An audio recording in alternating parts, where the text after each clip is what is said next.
Cafés especiais ampliam o mercado dentro e fora do Brasil.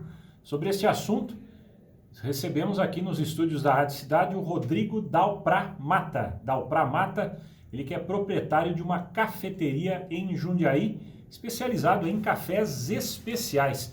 Rodrigo, bom dia, prazer tê-lo aqui na Rádio Cidade. Bom dia, Júnior, bom dia, ouvintes, tudo bom? Muito bem, graças a Deus. E falando de café, então, uma manhã fria, melhor ainda, hein? Sem dúvida, muito bom. Uma manhã fria remete a um belo num cafezinho, né, Rodrigo? Sem dúvida, muito bom. Ainda se for especial, melhor ainda, né? Se for especial, melhor ainda. Explica pra gente, então, a diferença, o que são cafés especiais. Eu já ouvi falar, por exemplo, em café gourmet. Café especial e café gourmet é a mesma coisa? O que acontece nesse mundo de cafés é que existem dois órgãos reguladores de cafés. Um do Brasil, que é a ABIC, né, Associação Brasileira de Indústrias de Cafés, e uma outra que é a SCA, que é uma organização internacional, né, hoje sediada nos Estados Unidos, que é a Specialty Coffee Association. E então o que acontece? A ABIC, ela classifica o café e a última classificação dela, ou seja, a melhor classificação que a ABIC dá para um café é um café gourmet, né? E a SCA já fala que ela classifica café especial. Nada impede de um café gourmet ser um café especial, né? Então não é que o café especial é melhor que o gourmet é melhor que o especial. Café especial pode ser gourmet também, não? O café especial pode ser também um café pode gourmet. Ser gourmet. Pode ser um café gourmet, entendeu? O que pode acontecer é que, como são réguas de medições diferentes, você pode ter um café gourmet e ele não conseguir atingir um café especial. Tá? Mas certamente todo café especial é um café gourmet também se você for analisar esse café especial pela régua da BIC, ele vai dar um café gourmet sem dúvida nenhuma. Agora, quando se fala em café, muita gente está acostumada ali com aquele cafezinho, tem gente que faz aquele cafezinho de coador, né? São vários os tipos de café. Só que o café tem uma história, podemos dizer, até milenar, né? O café, quando se fala muitas vezes em história de vinho, história de cerveja, mas eu acho que se bobear a história do café, acho que vai além tanto da história do vinho quanto da cerveja, Rodrigo. Olha, é uma história bem antiga. A cerveja e o vinho são bem antigos, né? Datam aí da época do Egito, né? O café vem de uma história bem antiga mesmo, né? Vem da África, né? Mais precisamente da Etiópia. E dizem, né? Não tem relato, né? O problema da história do café é que não existe relatos. Existe um senso comum, né? Que foi descoberto por um pastor de ovelhas. O pastor chamava Caldi, e ele percebeu um comportamento estranho nas suas ovelhas, que quando elas comiam uma frutinha de uma árvore.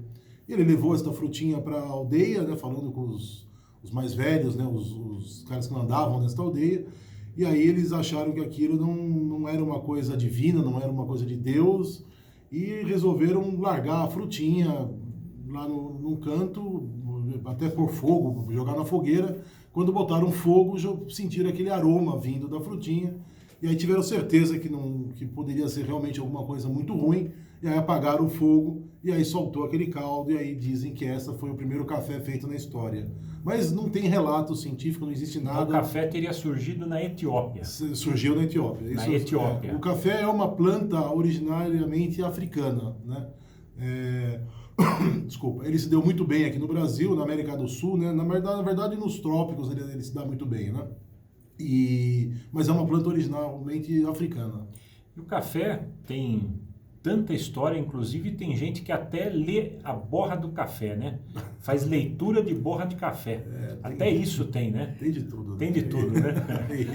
Agora, o café, você disse da fruta do café, né? Sim. O café, todo mundo conhece o café pela cor dele, que é aquela cor escura, né? Ou chamada cor de café.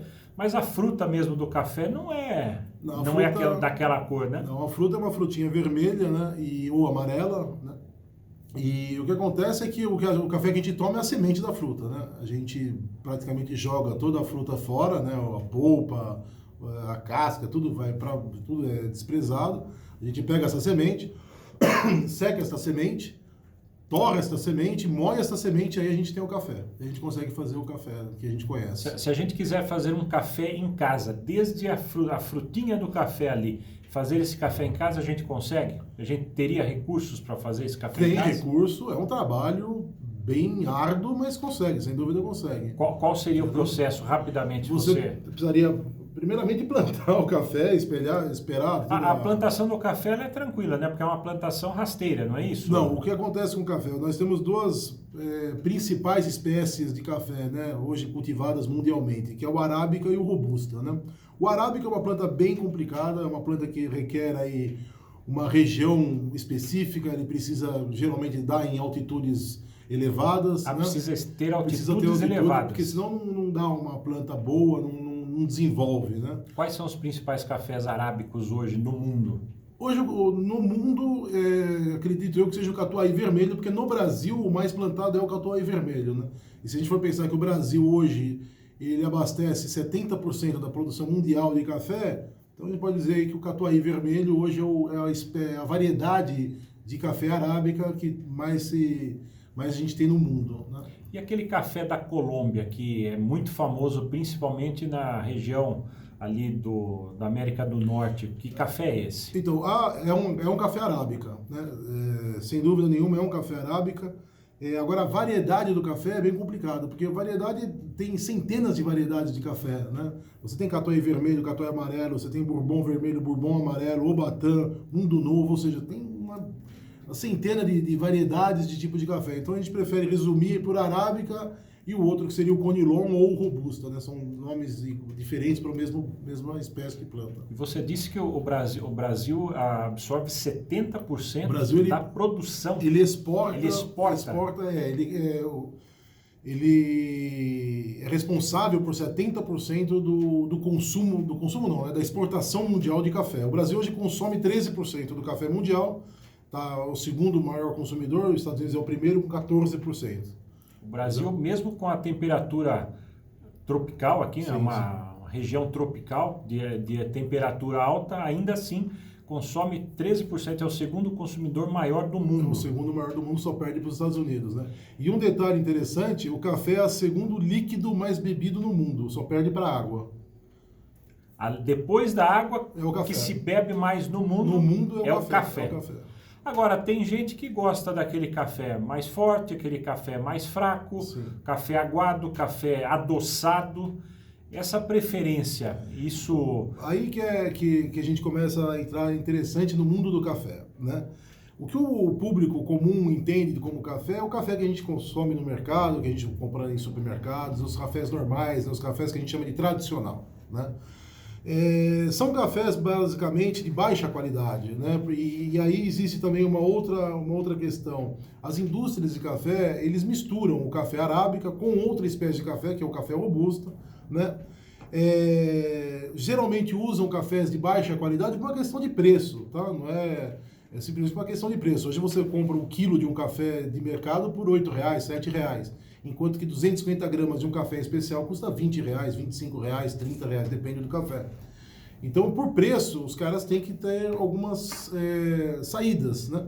E uma delas é essa. E para você conseguir homogeneizar o sabor e esconder alguns defeitos que esses cafés têm, o que o pessoal faz? Torra muito o café, chega a queimar o café. Dessa forma, a gente tem hoje no mercado aqueles cafés extra fortes, que nada mais são do que cafés queimados. Quanto mais queimado, mais forte ele fica. Com mais impressão de forte ele fica. Impressão de forte ele fica. Porque, na verdade, a gente está tomando uma bebida queimada, né? E quando você começa a tomar um café especial, você vê que a cor dele é diferente. Ele é um marrom claro, um café especial, né? Ele não fica mais preto. Então, e aí você consegue sentir sabor, você consegue sentir acidez do café, você consegue sentir doçura do café. Um café especial você consegue tomar sem açúcar, sem problema nenhum, sem fazer cara feia, vamos pensar assim, entendeu? É um café tranquilo. Eu achei interessante uma vez, viajando ali pelos Estados Unidos, as pessoas ali bebem o café em copos grandes. Sim. E aí eu fiquei imaginando, falei, pô, mas em copo grande beber o café deve fazer um mal desgraçado. E aí eu fui ver que tipo de café que eles tomavam. Eles tomavam um café mais aguado, inclusive um café esverdeado. E aí eu entendi que o café você pode tomar de várias maneiras, inclusive um café mais aguado. Então tem gente que opta por tomar às vezes mais café, às vezes até num formato mais parecido com o chá, do que aquele café que nós conhecemos aqui popularmente como café expresso, Que seria Sim. o café mais forte, não é isso, Rodrigo? O americano, o europeu, eles tomam muito café e outro, eles tomam café bom. Então, por isso que você... O café especial, como eu disse, né? Como ele tem uma torra mais clara, ele não fica tão preto na xícara. Muitas vezes, eu já cansei de ouvir na minha cafeteria mesmo, a pessoa falar, pô, mas parece um chafé. Não é que é um chafé, é a cor do café essa, né? E uma outra particularidade que tem é que o café robusta, que é misturado no café arábica, que vende no mercado, este café robusto, essa especialidade de café, ele tem mais tinta no café. Ele é um café mais tintoso, ele é um café que tinge mais a xícara. Entendeu? Então, aquela cor preta que a gente vê na xícara, ele vem do arábica. Ele vem do robusta. O café arábica ele é um café marrom e ele vai muito parecer com este chá que o pessoal fala mesmo. Então, mas um café claro, ele pode ser forte ao mesmo tempo? Pode ser forte, pode ser forte. Um café especial, ele não tem, ele tem uma torra média na maioria das vezes, né? Ele vai dar uma xícara amarronzada, não vai ser preta nunca, e ele pode ter um corpo muito forte, né? Que é uma das classificações boas de um café especial, é ter um corpo, que é o que a gente entende por forte, né? Muitas pessoas entendem forte como amargor. Ah, se tiver bem amargo, o café é forte. Não tem absolutamente nada a ver, né? O amargor é um defeito do café, né? O amargor até um certo limite e até um tipo de amargor é bem visto dentro do café. Mas esse amargor de queimado, isso não é bom para um café, né? E o que acompanha normalmente o café? Tem muita gente que gosta do café acompanhado com alguma coisa. Tem muita gente que curte o café por si só, não, é só café, não, enquanto eu tomo café não como mais nada para não tirar o gosto do café. Pela sua experiência, o que as pessoas preferem mais aí, que vem acompanhado junto ao café ou que não vem acompanhado absolutamente nada? Por hábito, o brasileiro tem costume de comer algum docinho junto com o café. Até na minha cafeteria, quando eu sirvo cafés expressos, ou qualquer tipo de café que venha do expresso, eu coloco um docinho para eles, tá? Um agrado. Mas o correto é você sempre acompanhar o café com alguma coisa salgada. Por exemplo, queijo. Queijo vai muito bem com café. Queijo, né? e café vai muito bem com café. E, inclusive agora a gente está fazendo um workshop sobre a harmonização de queijos e café na cafeteria. Harmonização para o café. Para o café, de queijos e cafés, né? Para combinarem, né? Para você fazer o combinar, como se fosse queijo e vinho, só que agora é queijo e café. Então, quer dizer, salgados vão melhor com o café. Porque o doce, por mais que a bebida seja doce, por mais que o café especial seja doce, ele jamais vai conseguir brigar com açúcar, né? Com açúcar, com doce, com chocolate ou com alguma coisa desse nível, né? A doçura vai até um certo limite no café. Então, quando você come um doce, você meio que mascara a doçura do café, você meio que mascara os sabores do café, né? Então, eu acho que sempre, se tiver que acompanhar com alguma coisa, que seja um salgado. Aquele chocolatinho com gosto de menta, aquilo ali, acho que é Mata, bastante. né? Ele mata o café, né? Ele mata o café, mas é gostoso. Mas que é gostoso, É uma questão cultural, né? Cultural, né? Até que eu tô, né, na minha própria cafeteria eu sirvo um pedaço de doce, né? Eu sei que não é o correto, mas pela cultura, né, a gente acaba servindo, né? O certo, algumas cafeterias de Minas Gerais, neste lugar, deste docinho, vem um pedacinho de queijo. E os tipos de combinações do café? Por exemplo, o café, ele pode ser o café com leite, o café carioca. Eu já vi, inclusive, pela internet, assim, um quadro bonito, interessante, dizendo ali as formações dos cafés. Tem o cappuccino, mocatino. Tem muita coisa, tem bastante coisa. E são coisas antigas, inclusive. O próprio café expresso. Sim. O expresso é italiano? É italiano, foi inventado na Itália. Foi inventado, né? na Itália. Qual o que tem o expresso de diferente? O expresso, ele é a forma de extrair o café, né? Você extrai o café com uma temperatura alta, vamos pensar assim, 92, 93 graus, a máquina de expresso chega, que seria mais ou menos a temperatura que a gente extrai o café coado, né?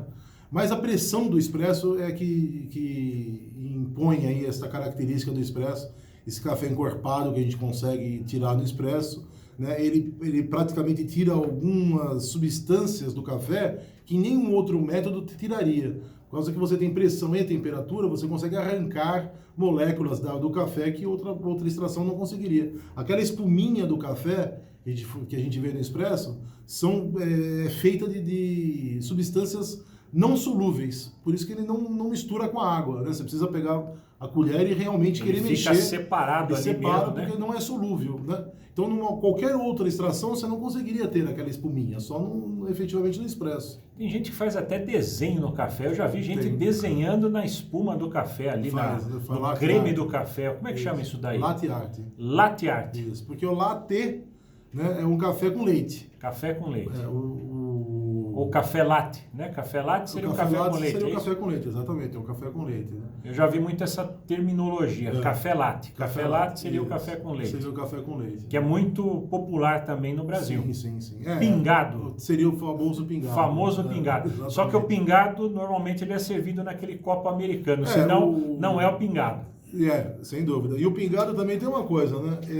O leite, ele fica geralmente naquelas canequinhas, né? Naqueles bules que ficam naquela água quente, né? No café latte, não. Você vaporiza o leite. Então, você sai do leite gelado, cria uma espuma de leite, né? E mistura aí com o café e dá o café latte, mas basicamente é café e leite. Para a gente terminar, Rodrigo, eu queria agradecer já a sua participação aqui na Rádio Cidade, só que o nosso tempo já terminou, infelizmente. Daria para a gente ficar conversando sobre café. Sem dúvida. E se tivesse um café na mesa, então, aí eu falaria para você que a gente iria pelo menos até umas 6 horas da tarde batendo papo de café, e inclusive abrindo as perguntas para os nossos ouvintes. Os ouvintes que fizeram as suas perguntas, depois a gente vai encaminhar para o Rodrigo. O Rodrigo vai responder para você através do seu WhatsApp. Rodrigo, o café é chamado café de bule. Esse café, o que é? É um café mais fraco? Quando chama café de bule, ele é um café mais fraco? Coado. É um café coado. Um café coado, né? Você tem 3 extrações, vamos pensar assim, 3 tipos de extrações, 3 guarda-chuvas de tipos de extração, né? Você tem o infusão, você tem o coado, né? E você tem o expresso. Né? Dentro do coado, você tem centenas de meios de coar o café, com pano, com papel, com um formato diferente do suporte do papel. Aquela meia velha serve? Meia, com filtros de metal, né? E na infusão também, o café turco, você tem a prensa francesa, ou seja, você tem centenas de métodos diferentes, mas todos eles saem desses 3 guarda-chuva. Ou ele é expresso, ou ele é filtrado, né? O coado, vamos pensar assim, ou ele é de infusão. Rodrigo, muito obrigado por ter vindo aqui na Rádio Cidade. Eu queria que você deixasse aí o seu contato para quem quiser conhecer um pouquinho mais sobre café. Se tiver também algum site, alguma referência sobre cafés especiais para que o nosso ouvinte possa conhecer mais, se aprofundar mais nesse conhecimento do café, que é uma história muito bonita mesmo, a história do café no mundo. Eu queria que você deixasse então esses contatos. Bom, meu contato é um celular, né? O 11 98317 1065. Repete para mim então, 98317 1065. 1065 então, 98317 1065. Telefone do Rodrigo. Se você tiver mais dúvidas sobre o café, você pode mandar inclusive o WhatsApp direto para ele aí, ele responde para você. E você também falou que vai fazer uma harmonização de café com queijo. Isso. Quando vai ser? Tem data marcada? Dia 28 agora, sábado que vem. Sábado que vem. Às 10 horas da manhã, lá na cafeteria Rua do Retiro 480. Rua do Retiro 480. Para quem sabe que a Rua do Retiro é uma rua longa, Rua do Retiro 480 é mais aqui no início da Rua do Retiro, próximo à Avenida 9 de Julho. Então, é mais nesta região, próximo ao Centro Médico ali, próximo ao Centro Médico. Rodrigo, muito obrigado, um ótimo dia para você. Muito obrigado. Rodrigo Dalpramata, proprietário de cafeteria em Jundiaí, falando sobre os cafés especiais aqui ao Jornalismo da Cidade.